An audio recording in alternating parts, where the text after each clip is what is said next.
经销虽然拢注过疫苗，不过执行勤务过程就是伫风险当中。为了守护这群警察消防兄弟安全，议员陈丁甲议员周丽珍，北河部特别每下愿意发挥爱心的山水目镜公司，分别来到消防第6救灾救护大队、河尾分队甲第2分局，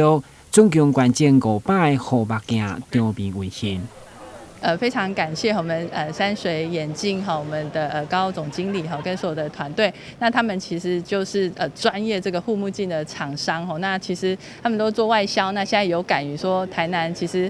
疫情的状况，然后很多我们的消防人员包括我们分局的同仁，其实在第一线其实为台湾人民捍卫大家所以我觉得有感于大家辛苦，所以今天特别捐赠了这个护目镜给我们的消防局第6大队还有我们的第2分局。那也期待呢，让我们的消防人员还有我们的分局，我们所有警察同仁能够多一层的防护在执勤的时候，也确保大家的健康跟安全那也再次感谢我们山水眼镜的爱心，让怡珍跟丽晶呢可以一起来促成这样的美事。上局表示，执勤过程护目镜时常会有起雾的困扰，不过这款就真正专业袂起雾。以河尾分队为例，每一位兄弟会当配上2支来替换，相当感谢。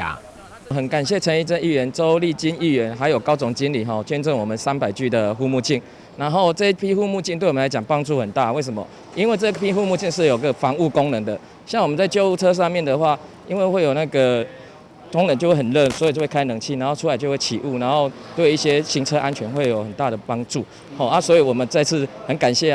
疫情虽然慢慢稳定，不过守护第一线警校的防疫安全，却一点仔袂当马虎。嘛，期待各界持续提供防疫资源来收听。台新闻军及何超邦采访报道。